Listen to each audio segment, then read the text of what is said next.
So in the previous video, we left it at the step where we specified the names of the speakers based on our script. We chose the name of the OpenAI speaker that we want to choose and so on. But in this case, for instance, if you've modified your podcast script generation to consider multiple authors, multiple speakers, and so on, then this method that I just specified here may not work for you, and you will then need to adapt it. But I'm sure you will be able to figure it out. This is just a starting point.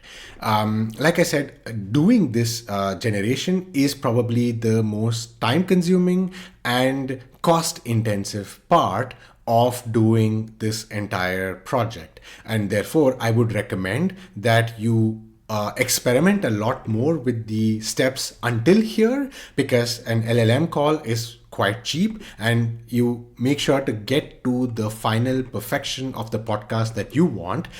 So spend a lot more time perfecting this to your liking, and then go for the podcast generation. Otherwise, you might end up incurring a lot of costs. And then if you want to do this in a repeated fashion, then that cost may actually increase. So this is, so the audio generation is the most expensive aspect of it.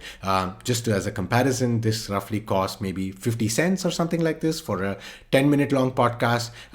But the LLM aspects till now cost maybe less than a cent or maybe a cent, right? So it's really an order of magnitude different. So that's just as information. But now I have generated the podcast. Let's actually then save it as an MP3 file. So in this case, it gets saved locally here. You will see this as the file here. You can then download it. So you can download it to your system, but you can also play it within the Jupyter notebook itself, which is what I'm going to do here. So you can listen to it in the notebook itself. So you don't need to download it and listen to your MP3 player or something. So if you want quick feedback, then this is also good. It has generated like a 5-minute podcast. Let's just play it briefly to hear.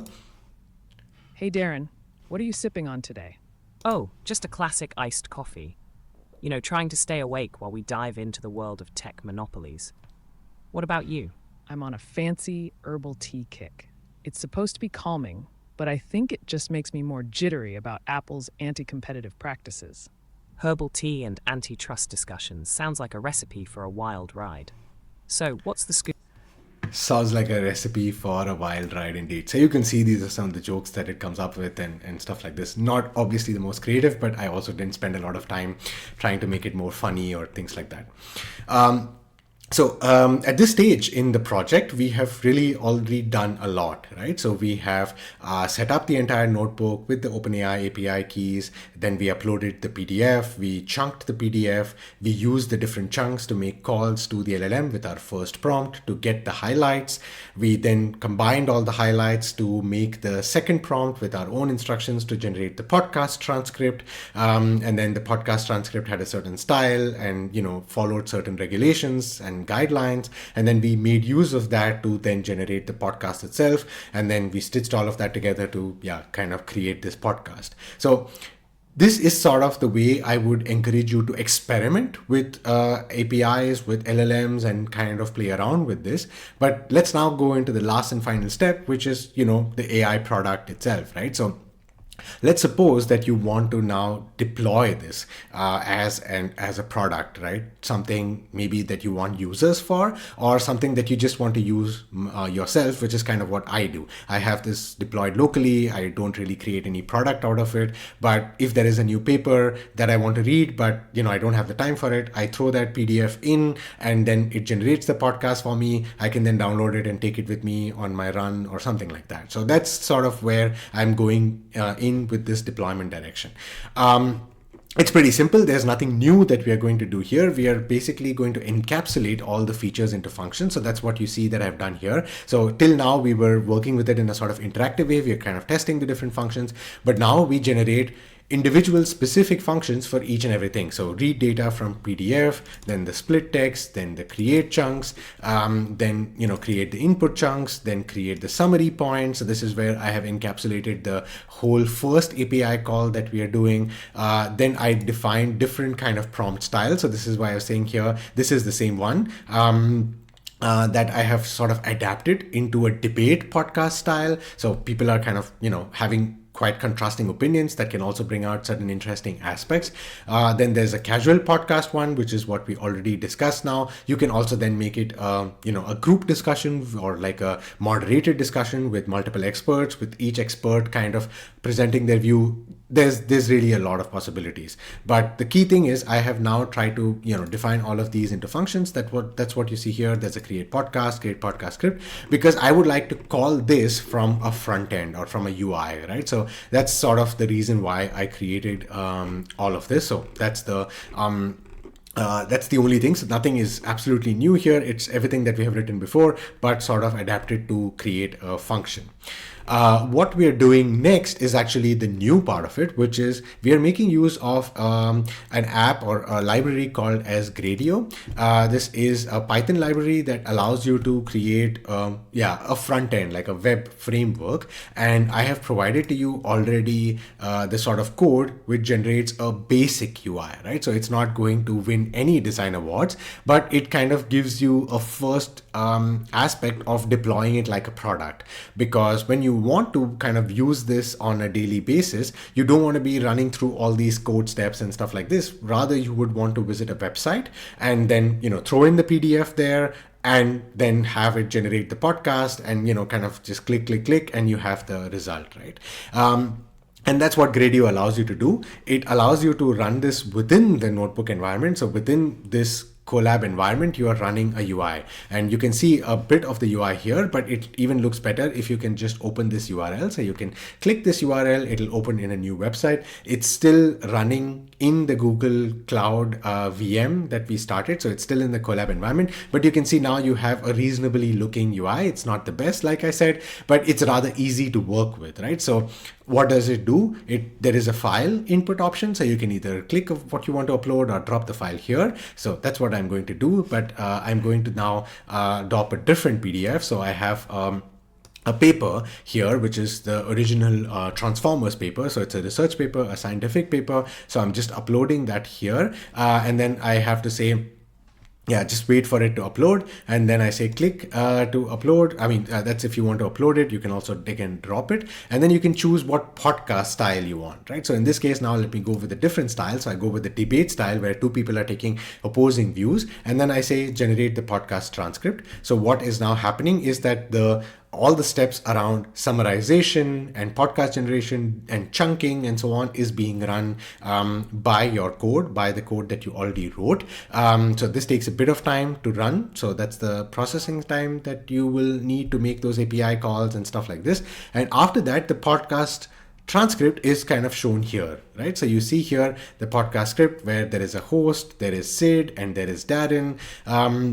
And so on. So there are now 3 characters and not Sid and Darren, which is what we had seen before, because I chose a different style. You can go back and choose a casual style and so on. So that's really up to you.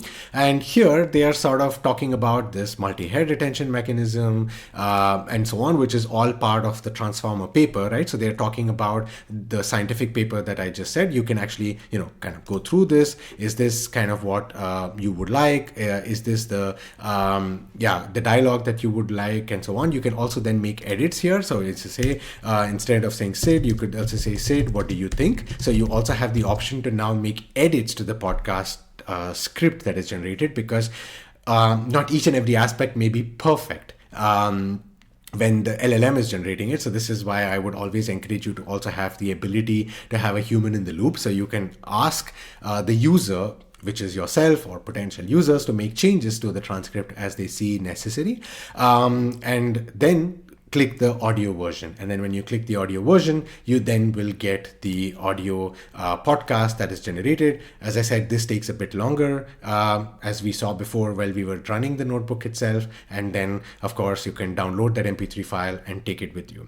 Again, this makes it, you can then also deploy it permanently on Hugging Faces as a space. You can also think of creating a product out of this with a much better UI and so on, which allows any user to create any podcast, right? So it's an actual product that's out there and so on.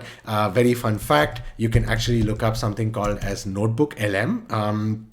This is actually an offering from Google as well. And again, they basically do the same thing. You can actually upload any PDF that you want or any article that you want, and they generate an audio summary of it. So they're literally doing the same thing that we just did in our audio product. So you can see how powerful this idea is, and how you can kind of take it in different directions and stuff like that. I found this very cool. When I started this course, there was no Notebook LM. 1 year later, Google has come up with a product of its own. So that's really fascinating. It tells you that there is really a lot that you can do if you spend enough time and make a cool product out of this. So that brings us to the project itself, and to the end of the project itself. I would highly encourage you to follow the notebook, adapt the prompts, use your own PDF, generate the MP3 file, and then send that MP3 file along with your notebook to me. I've provided the email where you can do this, and I will come back to you with feedback and suggestions for improvements and stuff like that. So before we wrap up, I also just wanted to kind of point you towards the extensions. This is not necessary for project completion, but if you are interested in extending the project further, you can also make use of Levin Labs. This is another, so you can just go to levin.ai. This is another AI lab or AI service that allows you to generate multiple voices. So so here they also do a text to speech, but they really have several kinds of voices. So you can go here, go to text to speech, and then you can actually look at the number of voices that they have. Each of them sounds very differently. You can also do it in different languages and so on. So this is why I would suggest to try this out if you're interested as an extension. And then the other one is, of course, in this particular project, we always looked at a PDF data source, but it doesn't necessarily need to be only a PDF.